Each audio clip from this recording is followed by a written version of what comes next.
I don't know how this video is going to be, but it's going to be way different than any other free course you've ever looked at on YouTube, because all of them are kind of basic, right? They're just use curiosity, use this basic ass tactic, all right? But not here. I'll teach you the advanced shit that you have to know if you want to make hundreds of thousands of dollars in client wins soon, and if you want to become someone that stands out, that writes insanely good copy, and that really gets clients. Well, why me? Because I've done all of these things, right? I've dropped out of university to be a copywriter. In the last few months, I've tripled a six-figure business, did many launches that ended up doing over 20K, gotten millions and millions and billions of views for my clients on social media. And I wanted to show you everything, okay? Now, let me get my fucking pen, marker, whatever it's called. And let's get into it. I don't know how long it's gonna be, as I already said. An hour and a half maybe, let's see. Now, I'll actually try to speed this thing up a little bit. First of all, we're gonna talk about the Copywriting 101, all right? The basic shit. But even in the most basic definitions of copywriting, listen to me, don't skip this part of the video, because I have different opinions than other people and they'll help you, okay? So now, first of all, what the fuck is the function of copywriting? It is this.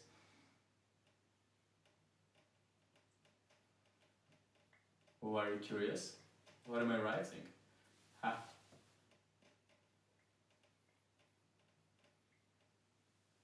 Alright, now this is already insanely important.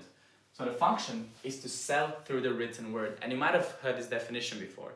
However, it is imperative because you have to understand that every business needs a copywriter, because every single business sells through the written word. Perhaps not the lemonade stand in front of your fucking house in the suburbs, but every other business, anything that is online, sells through the written word, okay?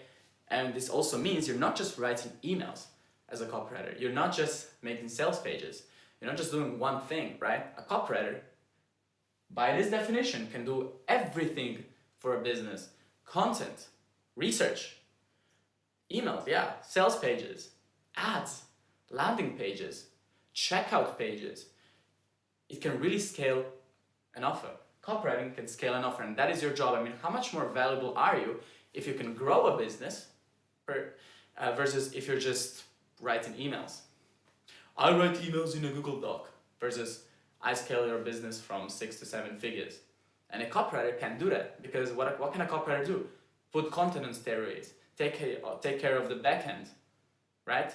Build the email list, write these amazing emails, make a sales page. That's what I do for my clients, right? And that's why I'm entrenched in their business, and that's why they can never let go of me, and that is the goal. You have to become so involved in their business so that they will never let you go. And that's why I do not want you to specialize. I don't want you to think of yourself as I am an email copywriter or I am a sales page copywriter. No, think of yourself as I need to know every possible skill, right? So what can you learn? You can learn communication. You can learn branding, right? The more you know, the bigger asset you are. Branding. You can learn the backend software, such as the ESPs, email software providers, but also things like Zapier, ManyChat, automations, things like that. I'll get into that a little bit later, because it's all important stuff. So don't think that a copywriter only writes words in a Google Doc, all right? That's the first big idea here. You can take care of a lot of things. Oh yeah, by the way, also, what is important for you to understand is how to make a good offer, because you can consult clients on that as a copywriter, right? Because you've seen a ton of offers, you've worked with a ton of offers, so you know a thing or two. And that's it. This is the Copywriting 101. Now, let's get into 101.0, which are all the tactics that people usually teach you, but let me do a way better job, okay? Because I've thought about this video long and hard. I've written down everything that I would teach myself if I were starting out again. And this isn't gonna be basic shit, alright? So, actually, I think I've got this point across that it's a free copywriting course. I think I can kill this as well. Okay, mate, let's start with curiosity, because I fucking have beef with that. Curiosity. first thing I'm gonna write is not enough. Okay? Because curiosity is the first thing people teach you, right? They're always like, wait. They're always like, I have something in my hand, right? That's what people teach you. I have something in my hand, but I won't tell you what it is. I'll describe it. I'll say that it's long, it's big, it's black, it has all sorts of bumps on it. What is it? What do you think it is? Are you curious? It's a fucking scent, whatever, right? What did you think it was, weirdo? And then people tell you to use that in emails, right? So what most emails sounds like is just using curiosity, talking about a product without saying what it is, and then say, click here to find out. But why is this not enough? Why is this not enough? Because that doesn't build sales desire. Okay? So curiosity is me wanting to know what you're talking about. Definitely. Fine. There is a time and a place for curiosity, and I'll talk about that, okay? However, you cannot just rely on that. Because me wanting to know what something is doesn't mean I want to fucking buy it. Alright? When my fucking friend comes and wants to talk to me about some girl he slept with, I'm curious, but do I want to buy any of the two? No, okay? And that's also how it works in email, or in copywriting, even though this was a fucking bad example, but whatever. Next thing we have, how do we build sales desire, right? Well, we can use pain points. Pain points. But again, pain points are a very basic thing, but at the same time they're not. They're a very advanced thing, because it's what you hear, right? In your first copywriting course, it's like, use pain points. But you probably do it insanely poorly, okay? For example, you start an email like, you're doing so much outreach, but you are stuck in your 9 to 5. And you hate your life, so you really drink a lot of coffee and you sleep for 3 hours a week and you can't not retire your mother, and that's, so you suck. But with my course, man, you can make so much money, okay? Fuck. Alright.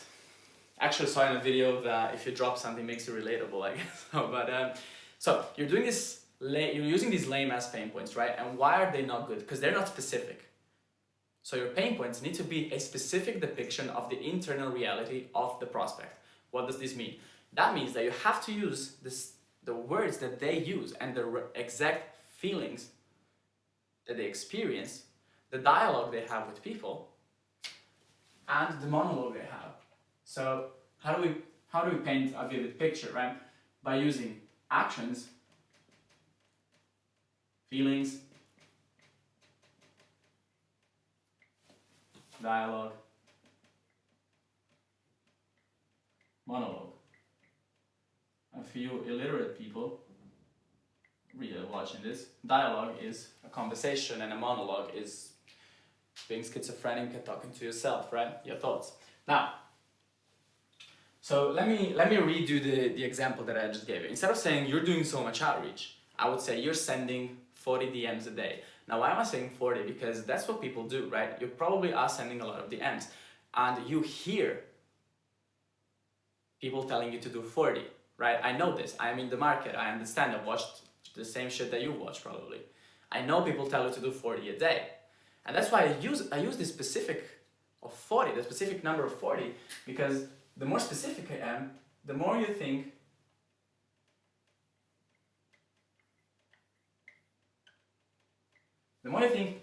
he just gets me. Not with that voice though, but he gets me. That is the point. The point is that I get you, right? So I tell you that you're sending 40 DMs a day, and then you check your phone, you refresh, and you see a reply. Oh fuck, finally. Disappointment is just a setter actually trying to sell me. Fuck. And so you feel defeated. You're thinking, is this ever actually gonna work? And you're always wondering, is this outreach method saturated? Does it even work? Why do other people get results when I can't? You see, I'm actually using the exact words that you would describe your situation with. And that's how you can make amazing, amazing pain points, right?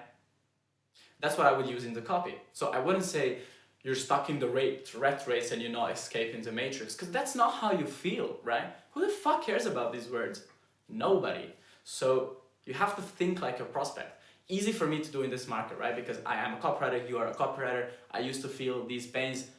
Very high likelihood you're feeling these pains as well. I've talked to a bunch of you guys, so I know this, right? But in other markets, you need to do very good research for pain points.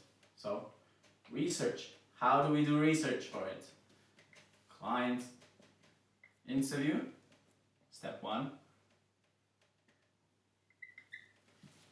Interview, we have forums, we have clients marketing,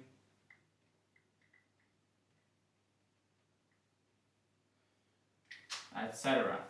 But this is fine to start, this is perfect to start. So at the beginning of your work relationship with a client, you want to sit down and have a long conversation and actually ask them about the very words that they use, that their market uses, right? So ask them, what is your target avatar's nightmare scenario? What words they use to describe their pain points, okay? And if the client has an established business and is doing at least 20K a month, then they probably know these pain points pretty well, otherwise they wouldn't have gotten there, correct? And you really want to listen to this. You want to record that conversation, and then do not tell ChatGPT to summarize the conversation, give me the pain points, la la la la la.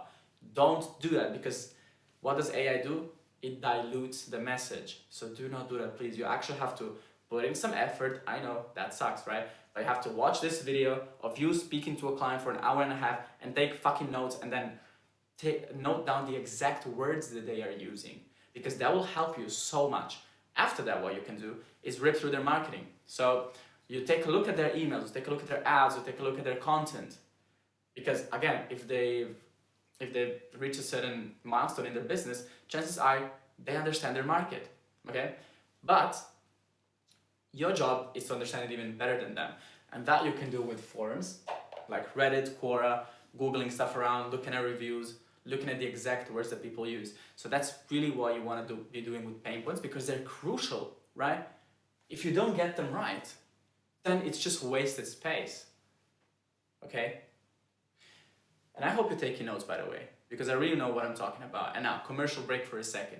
If you opted into my email list, you'll see the coolest welcome sequence you've ever probably seen. It's fun as fuck, and I'll give you an email copywriting guide so you can actually join the ranks of the copywriters that get clients and get fantastic results. Fuck yeah, pitch dropped. Probably 7 more to go because this video is long, let me warn you about that. Now, next up, we have dream outcomes. I've reached flow state. Dream outcomes. I'll give you some sauce about dream outcomes. There is the dreamest outcome, which I call the big outcome, okay? Big ass outcome. And this is what you base your email around, or your sales page around, or any piece of copy around, okay? The dream, the main outcome that people want. How the fuck do you get to this outcome? Now write this down, because this is gold, okay? Had to pay many thousands to get to this. So you start with an outcome. Like what does the course give? Let's say we're talking about a course for hiring, or a program for hiring, okay? Hire a team of 8 players. That's an outcome. Sure, that's an outcome. Then what you want to do is ask so what? Until you get to a point where if you ask any more so what's and you niche down even more, that it just doesn't make sense for the whole audience, that it becomes alienating, okay? So let's start with this example. So hire a team of 8 players. So the fuck what? Okay. So you can grow your business. We're getting somewhere. Hire a team of 8 players so you can grow your business. So what? Okay. Hire a team of 8 players so you can save time while growing your business. Cool. We're already getting somewhere better. So what? Okay.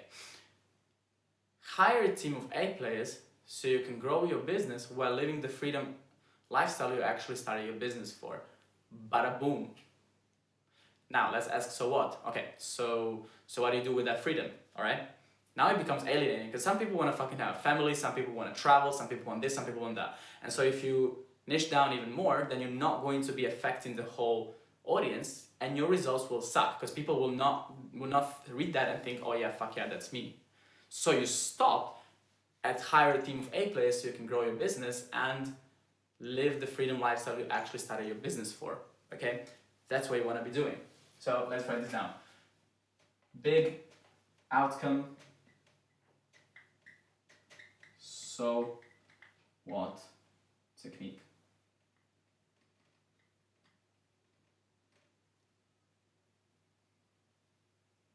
All right. This one, crucial. Next up. And again, please use the same, like when you're doing other outcomes, use the same words, okay? The same words that the market actually uses for themselves. But base everything around this big outcome, because that's the thing they actually want in the end.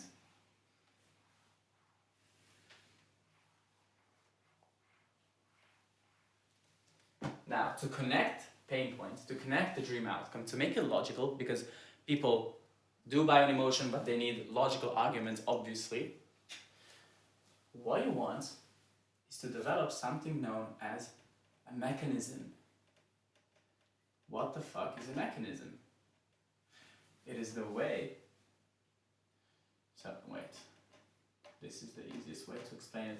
So, if from A you go to B, the mechanism is how you go from A to B. So, let's say you're writing for a fitness coach, right? And they take a person from obese, from American, to Japanese, to skinny or whatever, built, I don't care.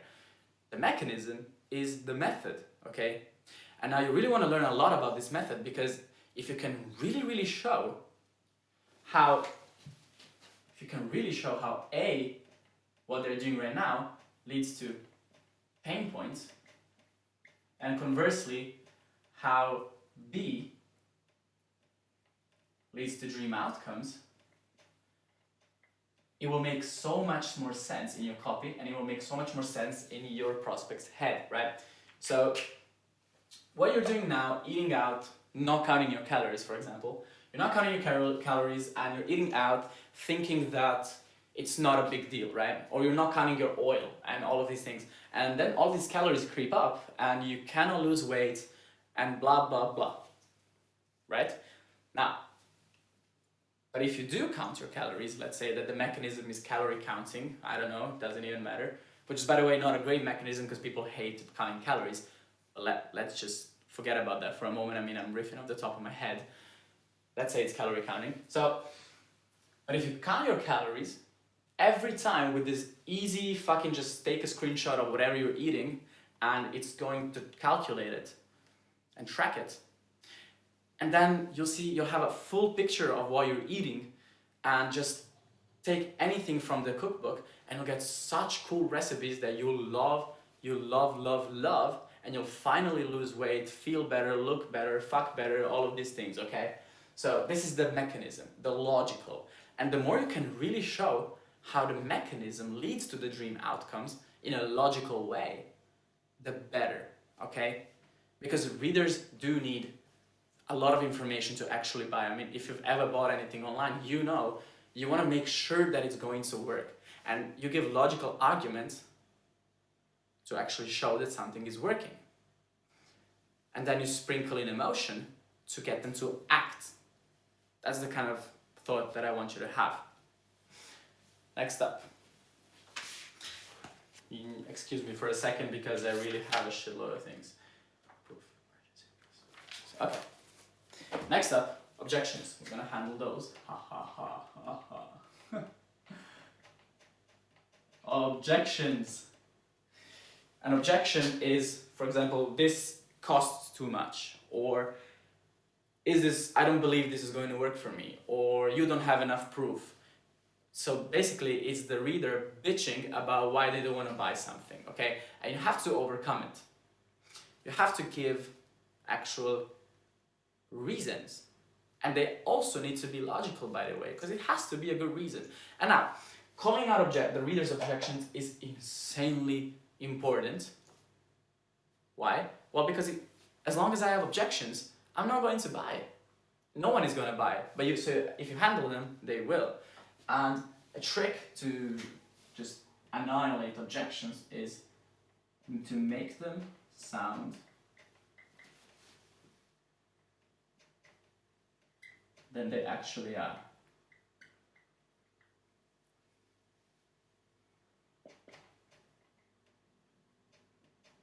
Did I induce curiosity?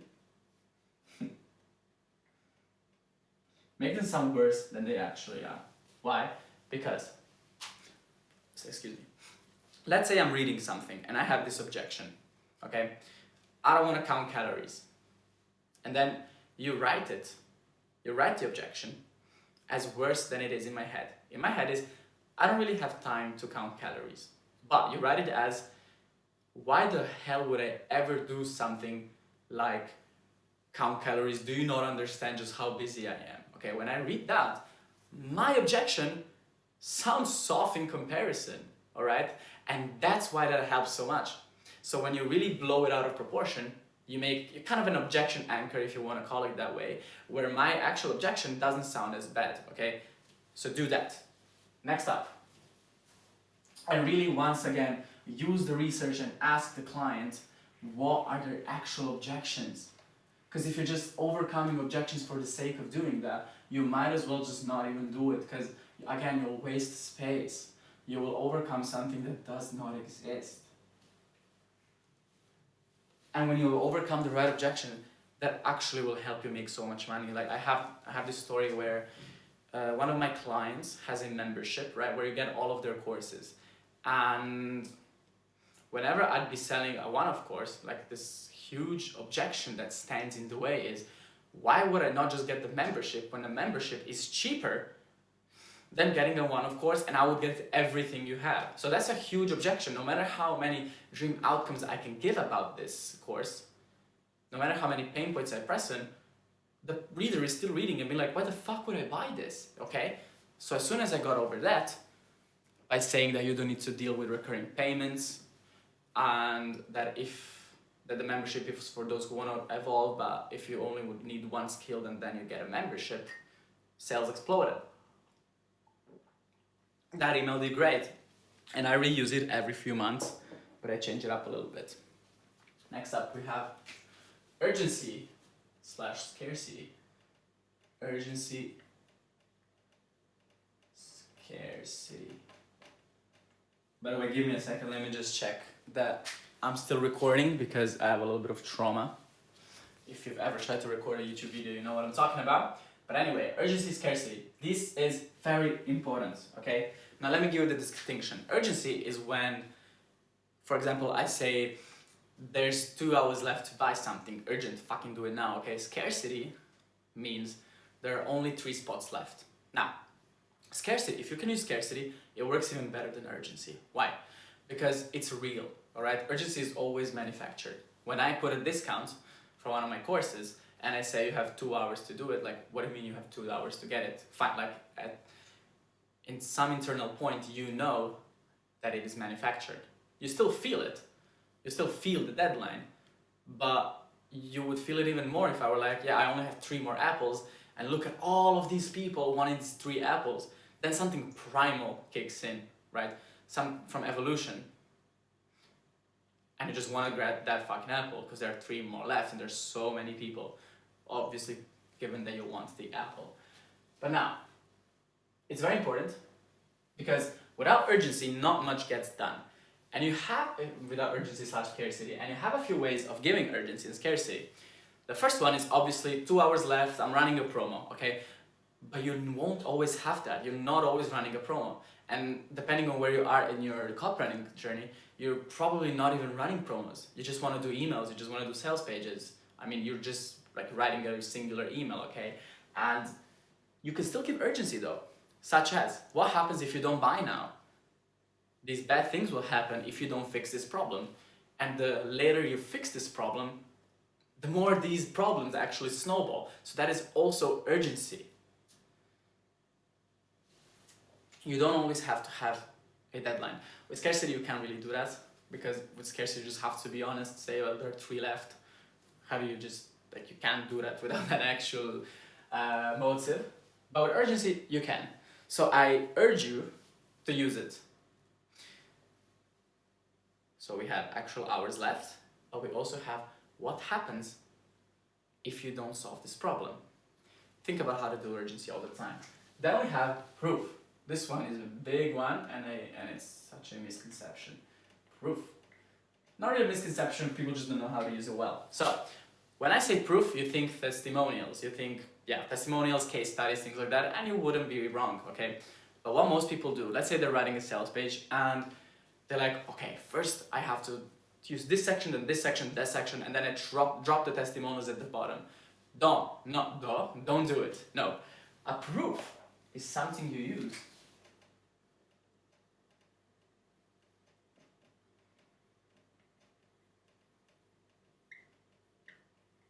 Is used to back up a claim. Okay, you don't just give proof somewhere, you have to give proof every time you make a claim. And you've seen this happen in this video as well. So I began this video by telling you that I will teach you with this one video how to be a good enough copywriter so that you can actually impress people, get hundreds of thousands of dollars in client wins, etc. I made this claim. I immediately have to back it up with proof, or you don't really believe me. And I said, how can I guarantee that? Well, because I am that copywriter who writes insanely good copy, and you'll see that if you opt into my email list, you'll have a shitload of fun, as well as get my email copywriting guide. Trust me, you'll love it. And I basically gave proof. I backed it up. I said, well, I did all of those things, therefore I can teach you. I teach other people to do these things, therefore I can teach you, and this video is worth watching. So that's what I did. Notice that I didn't just give the whole video, come to 3/4 in the video, and then say, by the way, I'm a fucking G and I make money with copywriting and I can teach you a few things, right? No, I didn't do that, because that makes no sense. But that's how most of these people write copy. They write a sales page and then they drop proof, okay? Also, something about proof.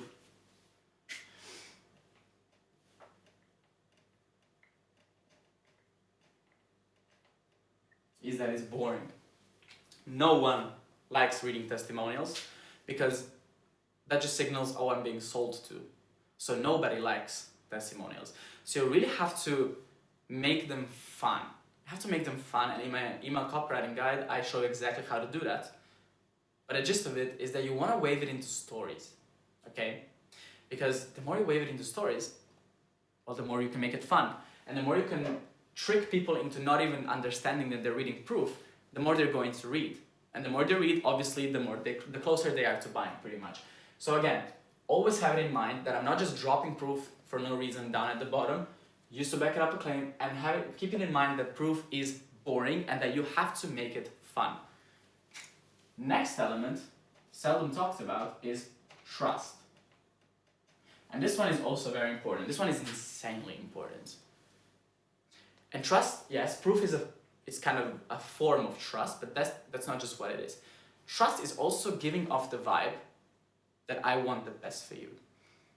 So if you can make the client sound as if they really care about the audience, and if they actually do, that would even be nicer, but they don't always do that.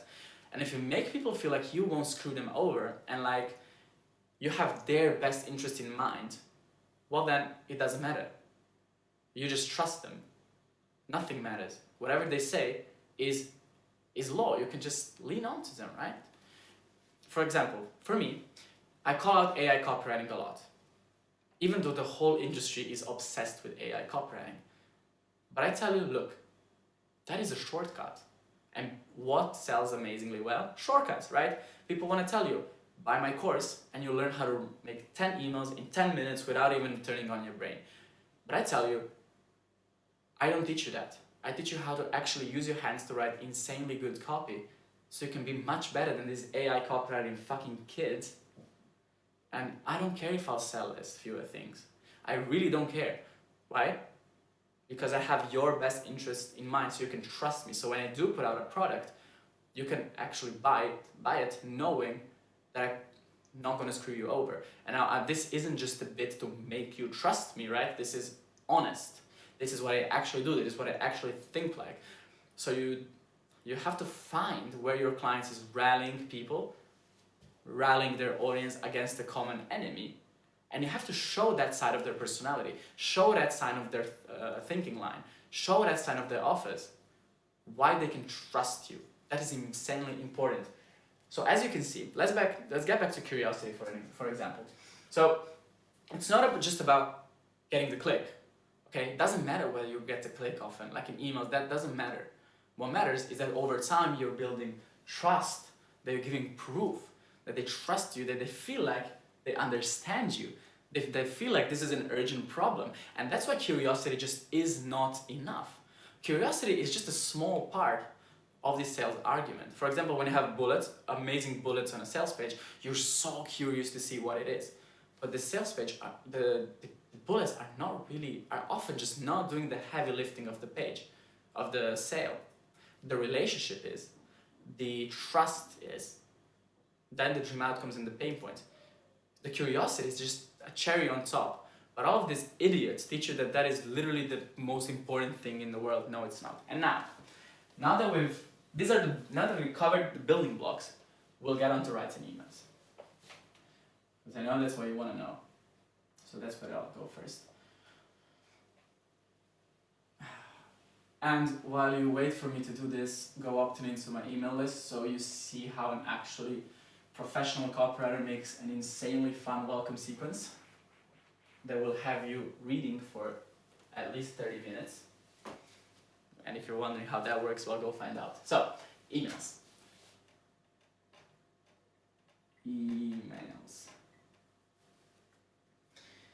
First of all, why do we use emails?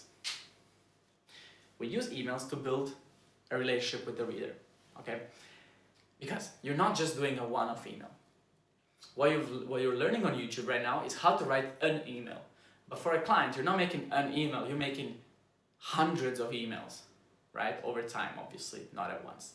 And you're using the emails to build desire over time and to entertain people. Now let me dissect this argument a little bit. So if you're only using pain points and using PAS, so problem, agitate, solution, you won't really get anywhere.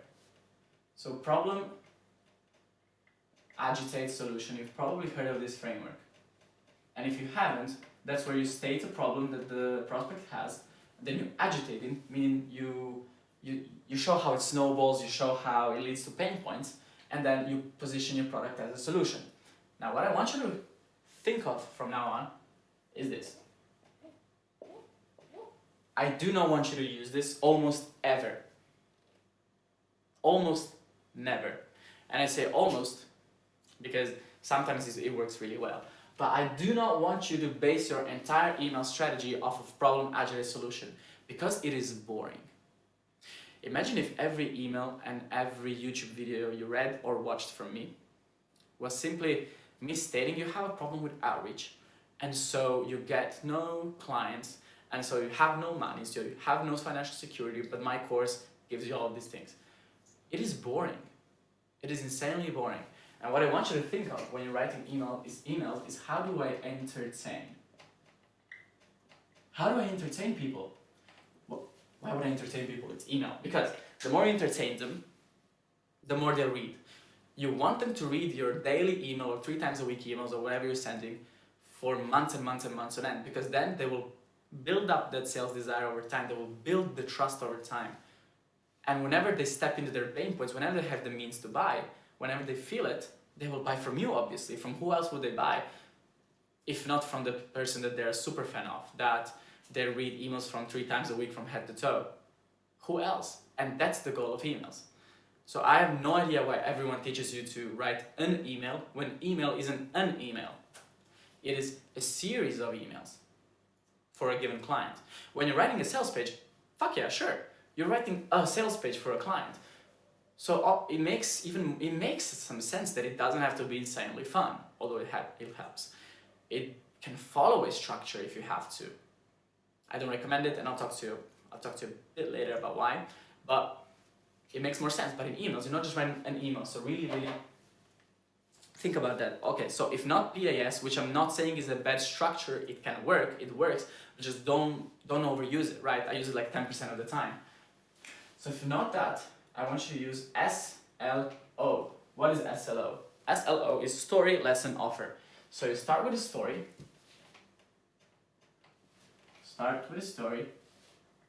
You transition into the lesson of that story, and then you make them an offer. Right? Why does this work so well? It works so well because it retains readership. Stories are inherently fun. Through stories, you can communicate the problem, you can communicate the agitation through a story. But it's just not so you focused. It's not you're doing outreach and and then you suck and then you can do this. But if I can say, hey, I just met this guy in a bar and he was telling me he struggles with outreach, it's drama, right? Like you're interested in that. So even if you have a problem, agilate solution, I guarantee you that you can turn it into an SLO email, and that is so much better because stories retain readership, stories entertain, and stories can implant ideas into your customer's head. For example, if I were to give you a story about how I was on this sales call and it absolutely sucked and they asked me what's your experience and I had none, and then they called me for the fucking liar that I am or whatever, that never happened, but just that's your nightmare scenario. Okay, so that's why I'm using this. I'm using this story to implant a thought in your head, which is, fuck, I don't want this to happen for me. I better buy his outreach course, which I do have. You have to join my email list and get through the most fun experience of your life to see it. But anyway, story, lesson, offer. Okay, we've covered the story. You want to use fun stories, you want to use nightmare stories, just use stories, okay? And then you extract the lesson from that story.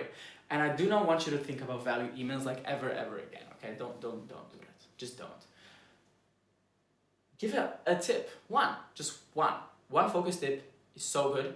1 billion tips, not good. And if you're thinking, yeah, but then it's giving value and then that builds into trust, right? No, because if they haven't committed with their credit cards, they won't give a fuck about your value. Even you now, are you taking notes on every single word that I say? I hope so. But if you're not, it's fine. I don't care. But anyway, if you paid for this video like $1,000, I'm sure you'd be like, oh, what is he saying?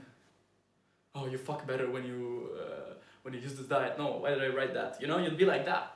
You write everything, but you're not, because you haven't paid. And that's just natural. It's human behavior. When I've watched free videos, I don't take note either, which is why I pay a lot of money for stuff. Maybe I should switch that up. But giving perspective. This is gold. Give the why and how. No, don't give the how. Give the why and the what, but not the how. You have to entertain. You have to tell stories. The what and the why. Am I giving you the how? In this video, am I being like, use this technique exactly to open your story and then do this and then transition exactly with this way? No, I'm not, because I have that in my paid courses. And because it just would take so much time, which is exactly why I have it in the paid courses, right? And because you fucker probably wouldn't even value that. You wouldn't even implement that because you're not paying for it. So you actually do not want to give value all the time. You want to give perspectives. You want to give ideas. Abstract ones that are just very, very valuable. So I really like changing here. I'm changing the way you think. I'm changing the way you approach email, which is going to turn you into a much, much, much better copywriter. And that's what you'll remember. You won't remember me saying open with dialogue or whatever. You're not going to remember that, but you will remember the idea about entertaining instead of just giving pain points and bullshit like that, okay? And that's value that is much better than the value that you think you should be giving, all right? I just have to stop saying all right all the time. So, we have no more space in here.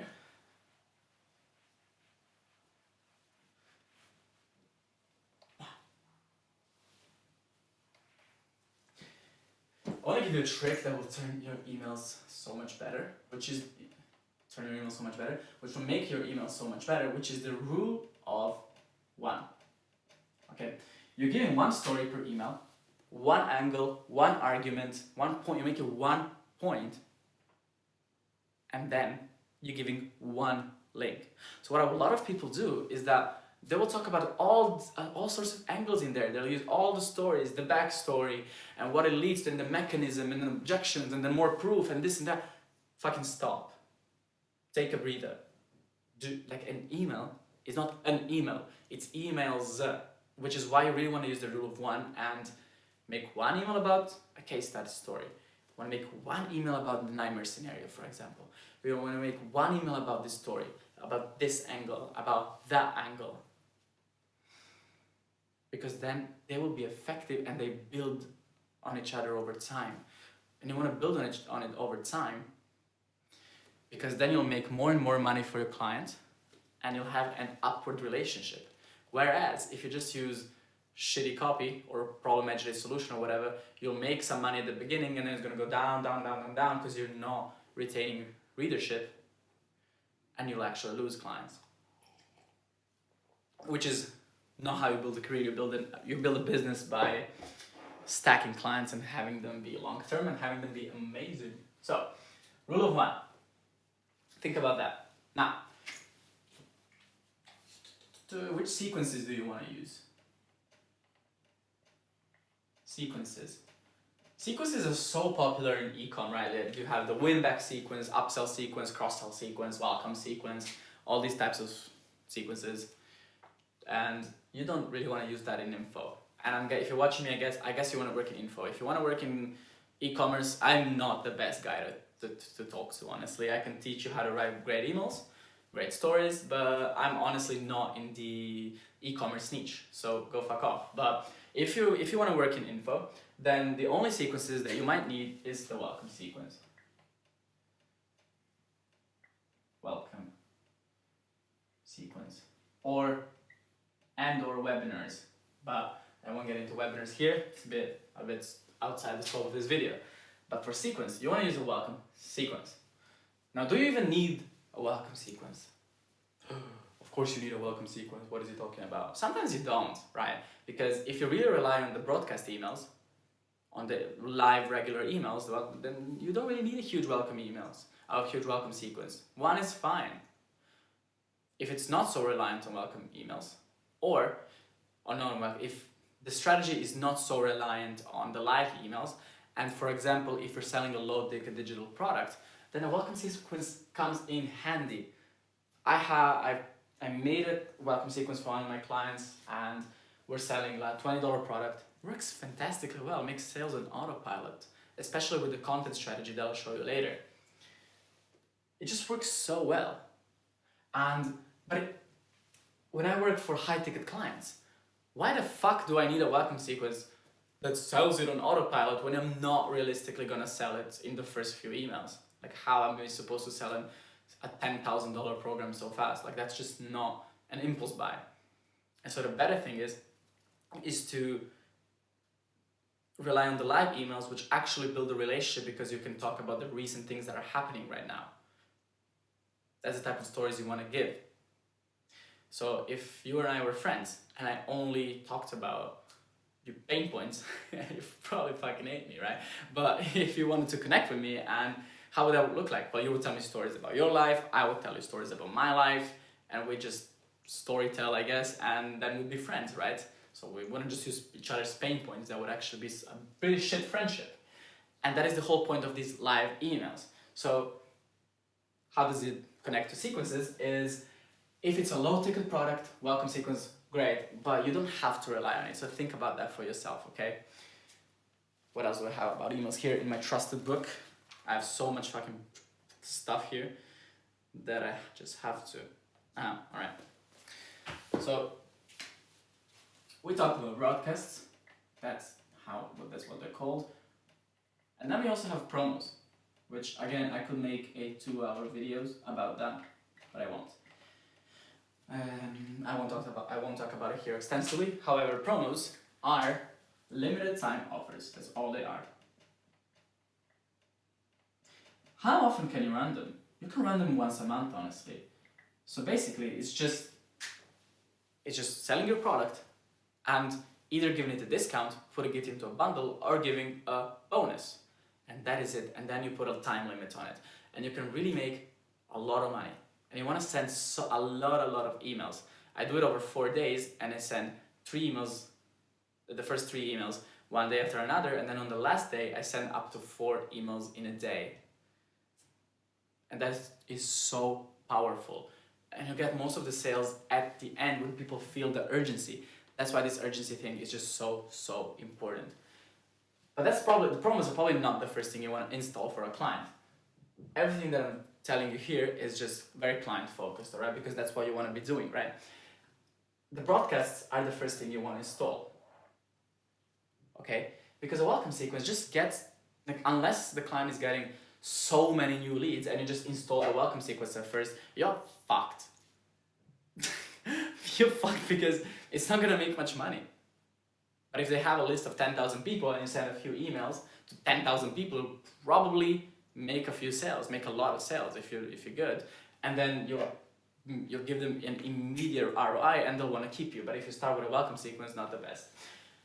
And then you want to install promos once you really get good, once you get the hang of it. You don't have to use promos, okay?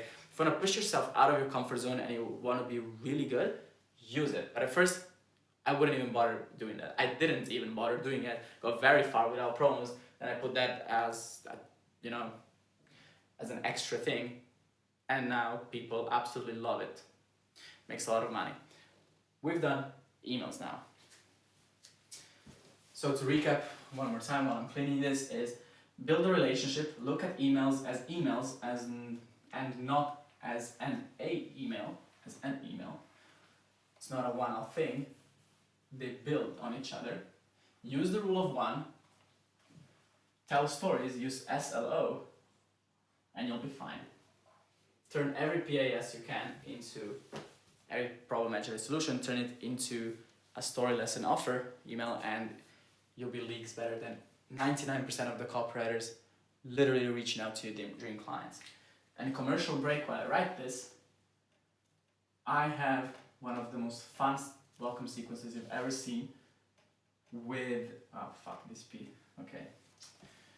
with a mechanism you've never seen for welcome sequences, and I do not recommend that you really use that for clients because it's too much.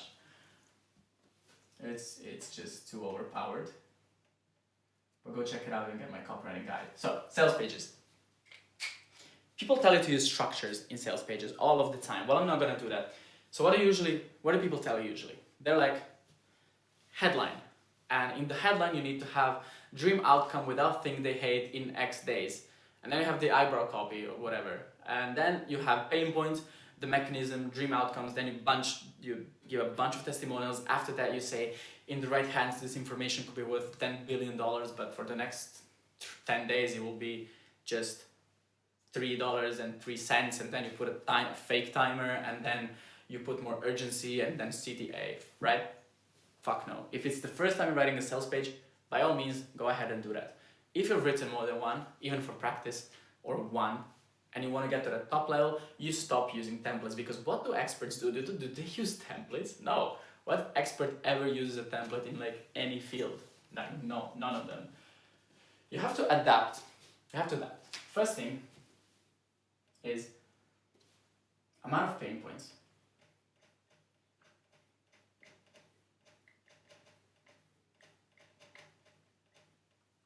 First thing is the amount of pain points. Or the number of pain points. Amount, probably a better word. If it's cold traffic, so for example, if I'm making an ad and then ad goes to a sales page, that's cold traffic. I'm going to have to use much more identification copy and many more pain points so that people can really understand, oh yeah, this is for me. But in my business, how I sell, if you join my email list, well, I email you every day and then I send you to a sales page. So you're warm traffic, you understand me, you know I understand you. You know you're in the right place, so there's no need for me to write a sea of pain points and so much identification copy, because you know it's for you, you trust me and all of that. So you don't start off the same way anyway, every time. And this is a decision you have to make. Am I writing for warm traffic? Am I writing for cold traffic? Next, I want you to think of the headline as a hook. A headline, hook. It's not dream outcome minus thing they hate, although if you can weave that in, that is very good. But think about it being fun. Think about it being a hook. I made a whole video about headlines. So for example, if I can still remember it, it was how this one-legged golfer became way better at golf. Pretty much, it's not what the headline says, but it says something like, it's pretty much the one-legged golfer, and then became way better at golf by eliminating hooks and slices and whatever.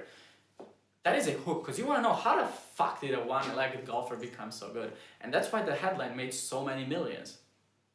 Because it's interesting. It is so interesting.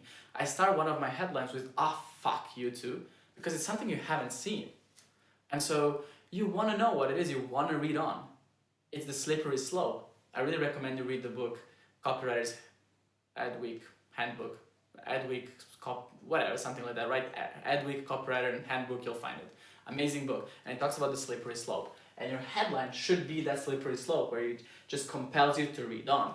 Sure, putting a dream outcome is a good idea, but do not follow that rigid, boring formula, especially not in business markets, because they've seen it. They've seen it all. So really think about how can I be creative and fun so that people really, really, really want to read on. And then do that. Now, what is eyebrow copy? Eyebrow is the thing, if this is a headline, eyebrow is the thing that would be here, okay?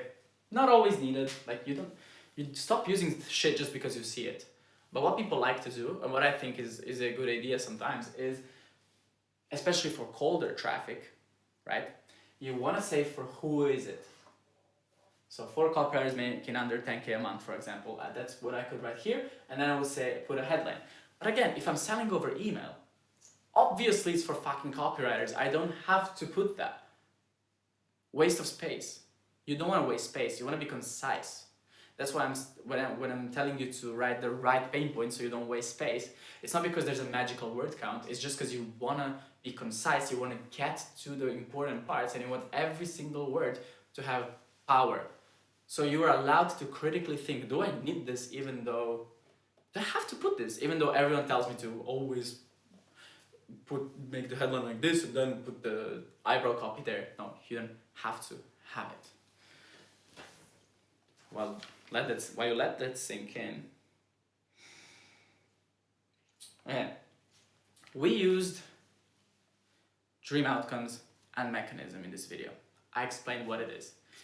You really, in the sales page, want to show in great detail how mechanism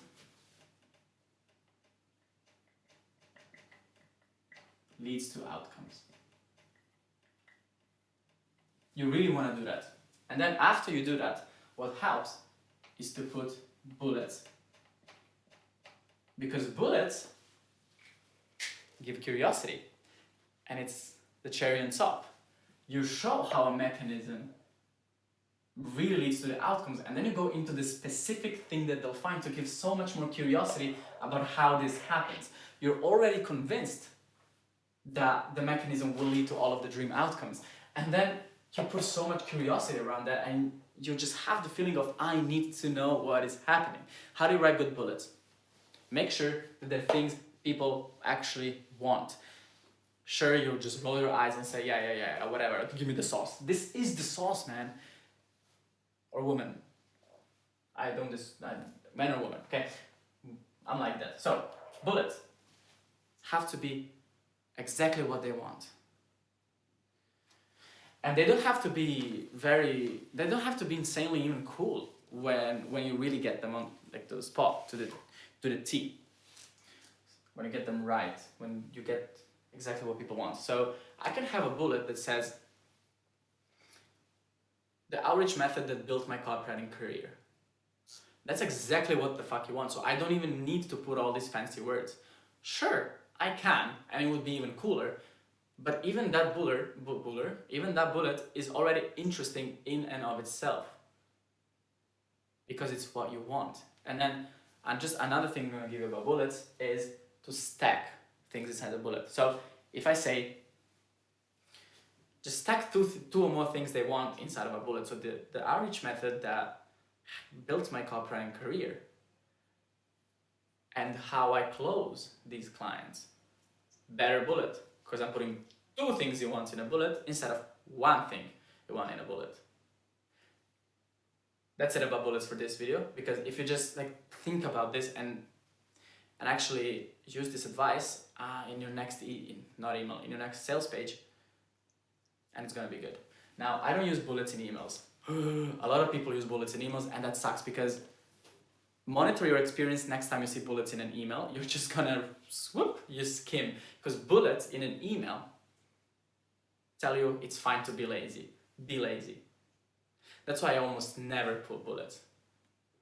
And when I do, I better make them so juicy that the person has to read them, because otherwise they do not work. Again, you're just wasting space. They're skimming that. People tell you that everyone skims everything. That's not true, but bullets, they do skim, especially in emails. In sales pages, I really recommend that you have them. Again, I also told you to use proof throughout a piece of copy, and that's really good for sales pages, as well as if you can make it fun if you make the proof fun in a sales page, and if you can back up each and every claim, that's going to help you a lot. It's going to be so much more compelling. If you read my sales page, you'll see that I have proof throughout the whole page, because every time I read a claim, when I'm writing, I'm like, okay, I made a claim, have to use proof. Proof isn't just a screenshot, isn't just a testimonial, it can also be an explanation of something. So as you're reading your sales page, this is sauce. Listen to this. Always think, what questions arise in the reader's mind when I write this sentence? After every sentence, what is the reader thinking? What is the reader thinking? What is the reader thinking? And then anticipate those objections. Anticipate those questions before they even arise. That's how you know you're a great copywriter, if you can actually do that. That comes with practice, but that also comes with deliberately reading and rereading and rereading while you're writing and thinking, what is the customer thinking? Did I give a claim that I need to put a proof with? After. That I need to put proof after. That's it. If you can just do that, your sales page will explode. And as you can see, most of these tips that I'm giving you are kind of abstract. But these are the best kind of things, because when you can internalize it, when you can really understand that the headline is a hook, when you can really make a good decision about how much identification copy you need, or if you can just get into the product, when you can make it a good hook, when you can make it fun, when you anticipate every single question and you use proof every time you use a claim, your copy gets so much better. And these things are not literal, write this, write this, write that. That's not the way I teach, because that's just not how you become a fantastic copywriter. My goal is not to get you from 0 to 1. My goal is to get you from 0 to 10. And that takes a little bit of thinking and a little bit of practice. What else do we have? Okay, the end. So, when you're price anchoring, do not do in the right hands, this could be 1,000, but I'm not gonna sell it to 1,000, or even 100, but 7. Doesn't work. A, everyone has seen it. B, it sucks. So be creative with it, all right? I allow you to be creative and deviate from what you see online, because what you see online is the average, and trust me, you can do better. Especially if you're watching this video, you can do better. So what I want you to do is think. Let's say an offer is a course, but then there's also coaching. At the top of the sales page, you could say that people in your coaching group pay $2,000 a month, or pay $8,000 for this information, or whatever, like pay thousands of dollars for this information. And then at the top, at the bottom, you can say that this isn't coaching and that this costs an X amount of dollars.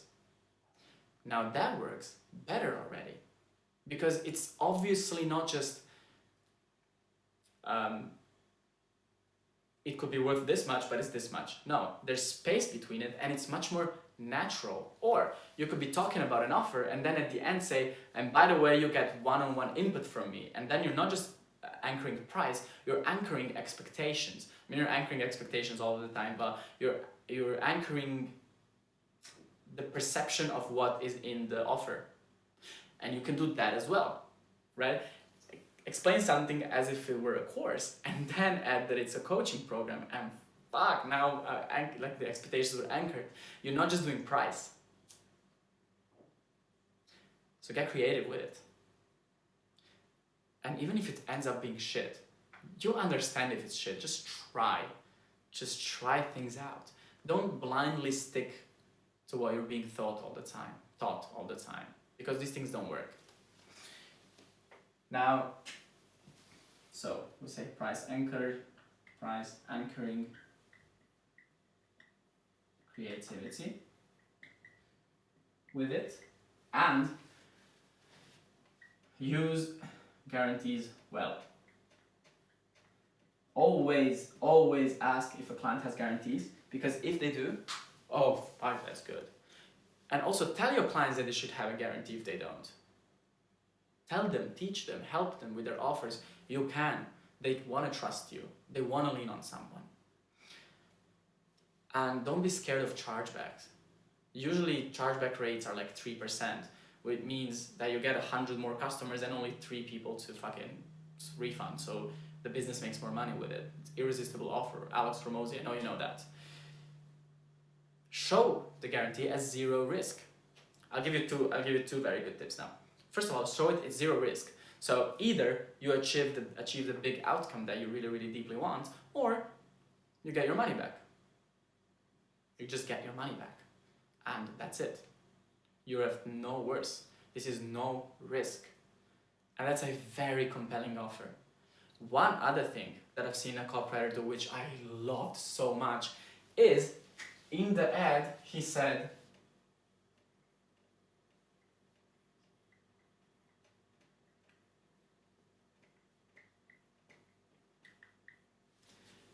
we guarantee 10K a month. You have to understand how powerful that is. How can you guarantee 10K a month? You can't. You cannot. Yeah, if you join my program, I guarantee you that you'll get it. 100% success rate. Fuck no, that doesn't exist. But this is very clever wordplay, because you read it as 10K is guaranteed. The thing you really want is guaranteed. You read it as, if I just join, I'll get it. But they can say it without being liars, because what does we guarantee 10K a month mean? This doesn't mean you'll get this. This means that there's a guarantee. This means that if you don't get there, you'll get your money back. And often it means if you don't get there and you hop on every call and insert thing that will never happen, so you won't get your money back. But they still say we guarantee.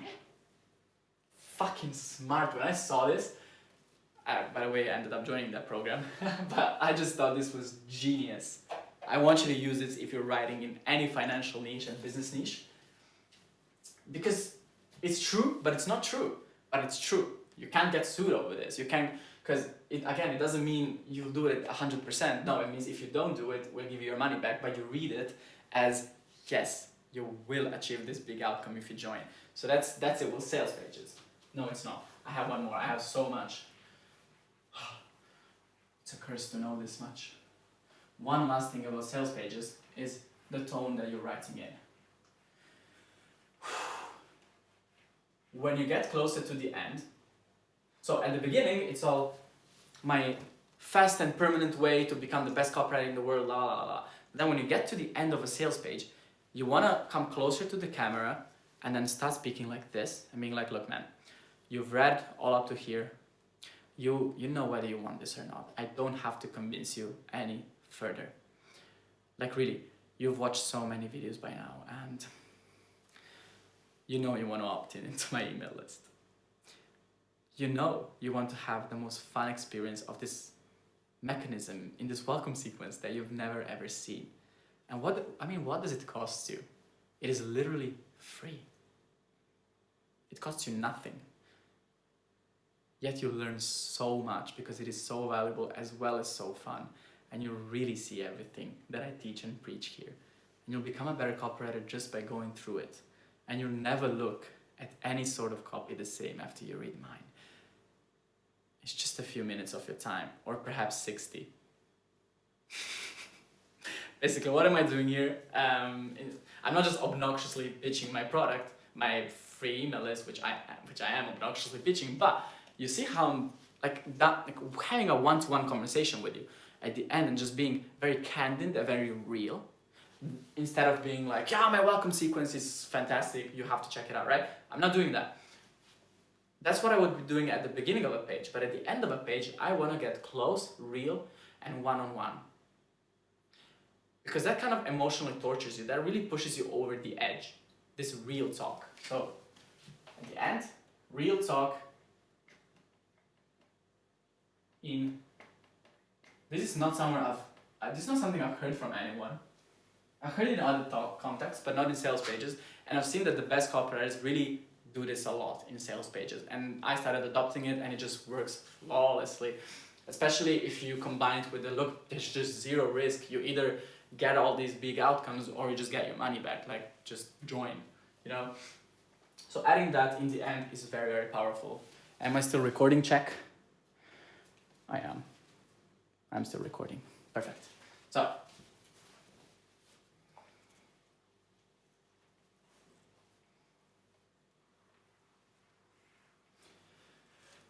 we've covered emails and sales pages. Now we'll cover content. I know you probably don't give a fuck, but I'll make you give a fuck. First of all, if you can entrench yourself in the business, not only will you get paid more because you're doing more, but you will retain them longer because it just costs too much to let you go. Why would you let go of someone that does emails, sales pages, content, everything if they're doing a good job? Like, you have no business without them. Duh. So I really encourage you to do content, especially because it's easy. Like, once they have an audience, it is so easy to do content better than your client. And I'll show you how. And I've got millions and millions of views for my clients. I made them a lot of sales just using content.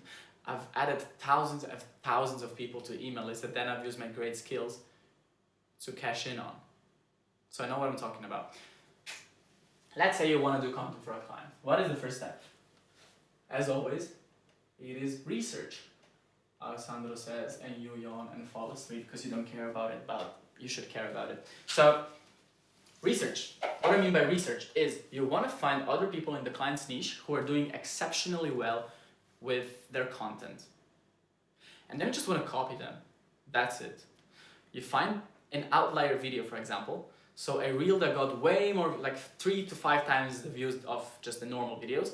And you're like, okay, that means the hook was good. That means the video was good. Let me just take the hook, word for word, put it in a Google Doc, and then let me just fill in the blanks pretty much and adapt it for my client situation. So, steal hooks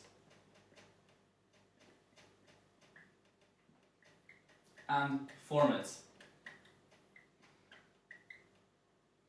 and topics, but add the client's input. Pretty much. This is how you make great content, okay? It's really not that hard. And you don't have to edit it for a client. They very often have editors or they do it themselves. And worst case scenario, if the only way for you to do business with them is to also edit it, fucking fantastic. You hire one off Fiverr and you pocket in even more money. Great. I don't personally edit for clients. But if I had to, I'd do it. I'd just hire someone, charge them more than than the editor is charging me, and we're good. It's really like, believe in yourself. You can do this. Be an entrepreneur. Okay. So that's what you do with content. But why are we doing this? Oh, and by the way, you also use rehooks. So the whole goal of content is to make them watch as much as possible, as long as possible. So you have retention graphs, right? If it goes like this, it's a shit piece of content, because it means that you're losing them right at the hook. So this isn't gonna get many views, right? This is gonna get this gets 300 views. But if the video is looks more like this means that a high percentage of the audience did not click off in the first few seconds. It means they really watched. And this is the video that gets a ton of views. So you want to use a great hook, but then you also want to use rehooks, which is like, and in just 1 second, in a few seconds, I'll show you how to blah, blah, blah. So use rehooks. Perfect. Now that we're here, this isn't enough. This isn't enough. So we're getting them a lot of views. We're getting them 127k views per video or whatever. But what do we do with those views? Because that's traffic. But as any self-respecting copywriter knows, if you have a lot of traffic, you're broke. You have to, unless you can turn it into money. How do we turn it into money? Using a beautiful software called ManyChat. And no, it does not calculate views and then just turn it into money. That's not how it works. But what you do in content is at the end you give a CTA. For example, you say, and comment outreach and I'll send you my full guide. Comment email copywriting and I'll send you my full guide. And you do that. People comment. And then what ManyChat does is give an auto DM saying, hey, perfect, click this button if you want it. They click the button and it says, oh, cool, which email should I send it to? They write their email, and then ManyChat, and you integrate it with either Kit or ActiveCampaign or whatever your client is using as an email software provider. Sometimes you also need Zapier to just connect them, but that's so easy. Don't be afraid of that, just Google it.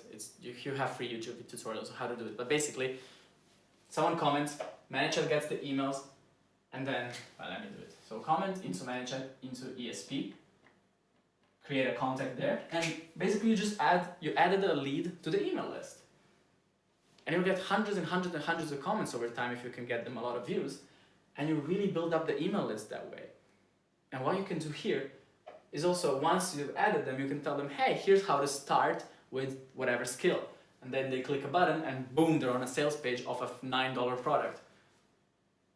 Might as well buy it. I mean, it's an impulse buy. Why not buy it? And so you'll get them daily sales. Clients love daily sales, right? It's an experience. If they say ping, ping, ping all day, every day, fuck will they love you, okay? And also what this does is make a list, build a list full of buyers, full of people who've actually bought something, which increases, fucking skyrockets the likelihood that they will buy another product of yours or of your clients. So that's amazing. Do that. I really want you to do that. Then, also what you can offer your clients, not just content, I mean content, this is also a piece of content, but captions. And in the captions, you make it insanely clickbaity, because they can only read the first line, right? And then you make it long with a lot of line breaks, with a lot of rehooks. Basically just, you promise something and then you pay it off at the end. That's how you get people to read. It's easy as fuck. And they read. And the video might as well loop, because they're reading and reading and reading. And what this does, helps the retention graph. Especially if they let the video loop. That's amazing. That's amazing. Because that signals to Instagram this is a good video. And if it's a good video, I'll just show it to a lot of people, Instagram says. Show it to a lot of people, a lot of comments, a lot of leads, a lot of sales, bada bing, bada bam. Client loves you. And you can charge a lot of money for this because this is so valuable. This is so valuable. That's what you want to be doing with content. I'll also show you a bit about ads. A bit about ads. Not too much, but a little bit. Ads are complex. But first thing I want to tell you is to stop being afraid of ads. Stop being scared. You can probably make much better ads than your client. And that's why I want you to stop being scared, okay? You're better than them. They will at least waste less money on you than they would have wasted if they did it themselves, right? But with ads, again, you're not just clicking the link. You're not just selling the link. You really aren't just selling the link. You're building up sales desire. It's like an email pretty much. But you do want to put more emphasis on proof and curiosity. Why? Because ads, the funnel is, ads does not start with a D. Ads, page, and then we either have call, or we have sale, or we have free resource. Boom, free resource. So ads, page, call, sale, free resource. And so depending on what you are selling, that's how you decide how much curiosity you need, how much you're just selling the click, as opposed to how much you're selling the program, how much proof you're given, right? So if I'm giving a free resource, I want a lot of proof. But I also just want to click the fucking link.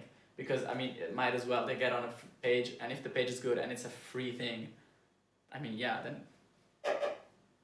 they'll get it. If it's a call, I really want to qualify them in that ad. I always want to qualify it, obviously, but depending on your goal, you adapt your copy.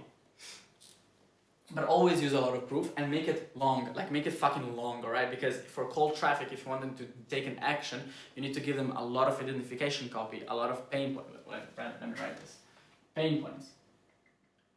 And by the way, what is identification copy? It's like you're a copywriter, right? And you experience these things that a copywriter experiences, that is identification, and a shitload of proof. And so what I want you to do is write a few hooks, so like the beginning lines, and then they all merge into one body copy. And then you have proof throughout, by the way, and also at the end as a stack of proof. And then you have a CTA, not to get, don't like say get the whatever, you say go here to check it out, and then you give a link. And you can give in more proof after it. And then give another CTA. Works fantastically well. But just make sure that when you're doing ads, you're really nailing this thing. If you're not confident in your ability to nail pain points and identification story and give a lot of proof, then please just get the fuck away from ads, because you will waste money. Now, with ads, tracking is insanely important, because you really want to track what is the percentage that clicks through, what is the percentage that books, percentage qualified calls, or what is the percentage that buys, what is the percentage that gets the free resource. How am I qualifying people? Because then you can make incremental progress, and you know exactly which part is fact or not fact, what works well, what needs changing, what doesn't. And then do not change everything at a time. Like, be a scientist, change one thing and then see how that percentage changes. Now, with emails, it's very different. I don't want you to track click-through rates for emails. Doesn't matter, because emails are cumulative. And they're free to make. Cumulative. Right? They're cumulative. You send someone 100 emails, you build a relationship over time, you get a sale. It's not because of that email because it was so good. No, it's because of the previous 99 sales. But with ads, like this, you see an ad, you want them to click through ideally. Of course you can retarget them, of course they need to see a few more ads, but you're not playing the long game, because that would be just wasting money, right? Now, an easy thing to do with ads is literally to go from ads to low-ticket digital product. And what I recommend that you do, and this is a great cheat code, and that's what I do with clients, is the following. I make content, and that, with ManageHead, that leads to a low-ticket digital product. Once I see, oh, we're making a lot of sales, what the fuck does that mean? That the sales page is proven on cold traffic. So boom, that's what I would put. And then I take a look at the videos that did very, very well for us, and I'm like, these are the angles that I'm going to use for the ads. And so what do we have? We have ads, we have the page, we have a good offer, and we're printing money. And that's it. I hope you found this very informative. I hope I was able to express myself well. I'm still practicing, by the way. This is like the third video in a long time I've done. It's a bit hard to just talk in front of the camera. But we're doing it. I am better at writing, which is why you should join my email list, where you'll learn so much about copywriting. And you'll find out a new way of doing welcome sequences. I haven't invented it, I'm not saying I have, but it's probably the first one that you see that way. Thank you for watching. Opt in and see you.